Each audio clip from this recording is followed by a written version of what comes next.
तुलसी का दल, जल और बेलपत्र, याद रखिएगा। क्या क्या चीज, जम के बोलो जरा। तुलसी का दल, जल और बेलपत्र, ये तीन चीजें हमारे व्रत, साधना और पूजन का प्रमाण है। किसी भी देवता की पूजन करो, अगर उसमें पंडित जी पूजन करा रहे हैं तो जल का पात्र भर कर रखते हैं, उस जल के पात्र का भी पूजन कराते हैं। क्यों?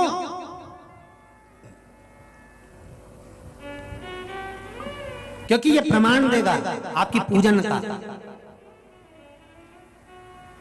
इसलिए कहा जाता है आपके पास में बेलपत्र नहीं है तो शंकर जी के मंदिर में शिवलिंग पे से उठाकर बेलपत्र को धोकर वापस चढ़ा दो। ये प्रमाण है कि आप शिव जी के मंदिर आए, आपने आराधना करा, आपने शिव स्मरण करा, आपने शंकर का गुणगान करा। ये प्रमाण है। तुलसी का दल प्रमाण है। गौ माता तो झूठ बोली है इसलिए झूठन तुझे मिल रही है। अगर तू झूठ नहीं बोलती तो झूठन नहीं मिलती। बहुत ध्यान लगाकर सुनना रे भाई, जितने आस्था चैनल पर, फेसबुक, यूट्यूब पर कथा सुन रहे हैं, हमारे मंत्र, हमारी साधना, हमारे तप का प्रमाण है। शिव महापुराण की कथा कहती है, गला पकड़ रहा है, ओम हमारे मंत्र और साधना का प्रमाण है ओम शब्द। इसलिए मुख को ओम कहा जाता है। कहां प्रकट हुआ है ओम? ओम का प्रागट्य कहां पर हुआ है? किस जगह पर? कहा? जब ब्रह्मा जी ने शिवलिंग को प्रकट करा, ब्रह्मा और भगवान विष्णु ने,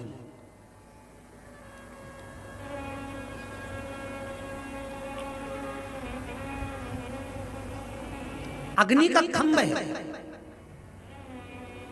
एक अग्नि का खंभ प्रकट हुआ है। और उस अग्नि के खंभ को जब प्रकट करा, ब्रह्मदेव आकाश मार्ग की ओर गए, भगवान विष्णु पताल की ओर गए।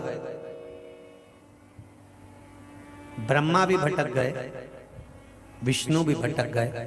तब उस शिवलिंग में से एक ब्रह्मा और विष्णु और महेश, इन तीनों का एक नाद उत्पन्न हुआ।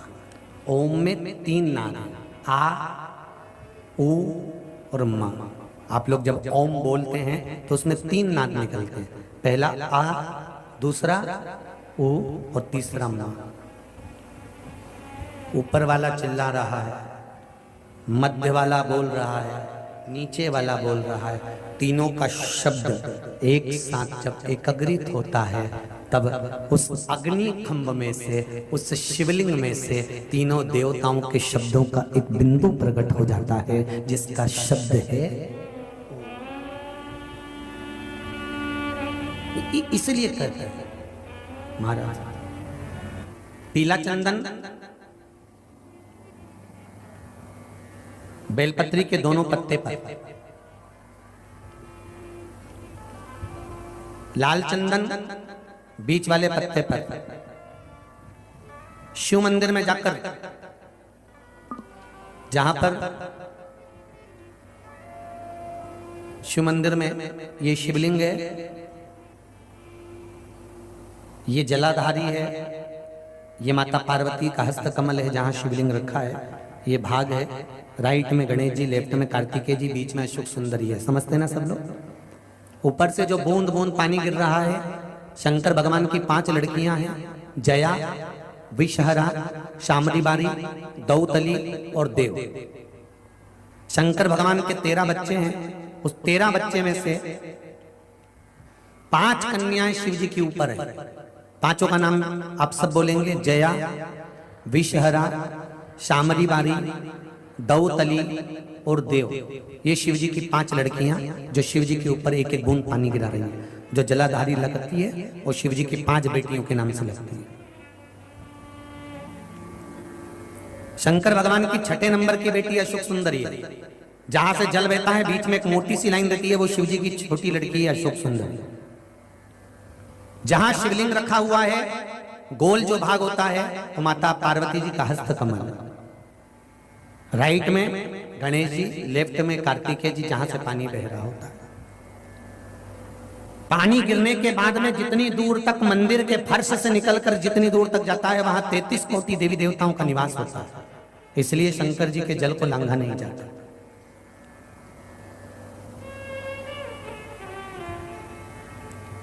नंदी से लेकर शंकर भगवान के शिवलिंग तक सोमसूत्र बनता है। क्या बनता है? सोमसूत्र।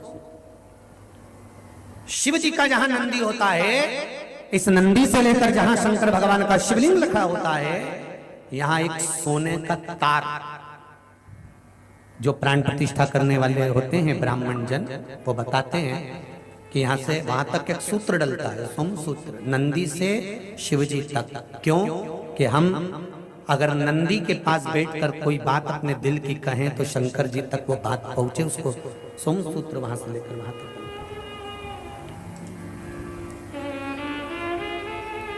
अब तो प्रतिष्ठा के समय पर सोने की वो तार डालते कि नहीं डालते वो पता नहीं, पर शिव मंदिर का नियम है, छोटा सा भी अगर शिव मंदिर बना रहे हो, बड़ा भी बना रहे हो, तो नंदी से लेकर शिवलिंग तक एक सूत्र डलना चाहिए, सोने का तार, वो भूमि के अंदर ही होना चाहिए।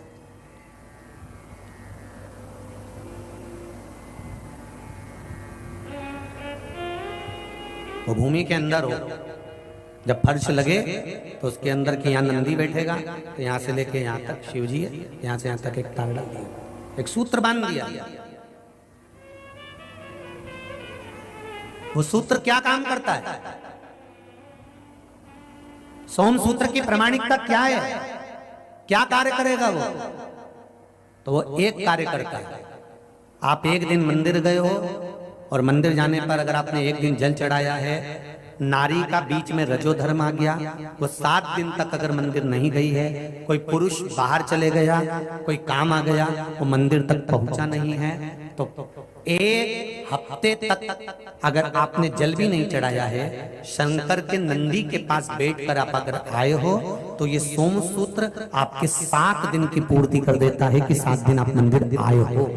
भले आप रजोधर्म के समय पर मंदिर नहीं गए, भले किसी कारण से बाहर चले गए, पर शिवजी पर अगर आप जल चढ़ाकर नंदी के पास 2 मिनट बैठे हो, नंदी के ऊपर हाथ फेरा है या नंदी के कानों में कुछ कहकर आए हो, नंदी का स्पर्श कर आए हो, तो सोम सूत्र का वो तार नंदी के भाव से शंकर से कहता है कि वो नित्य प्रति स्मरण किया, नित्य।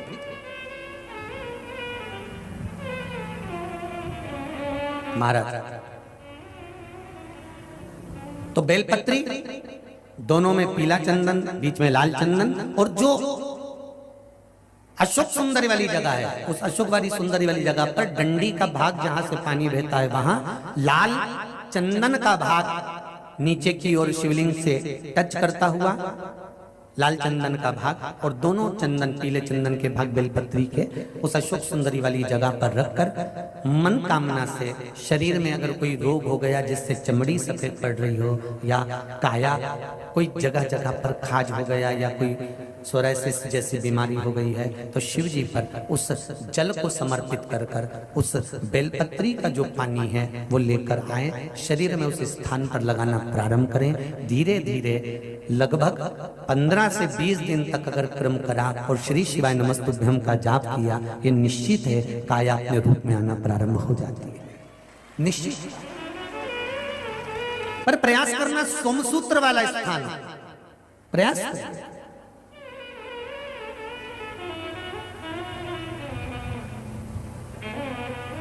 उच्चारण एक ही करना है आपको उस समय पर जल चढ़ाते समय, षडाक्षर मंत्र का उच्चारण। षडाक्षर मंत्र को सब बोलेंगे साथ में, चालू हो जाइए। ओम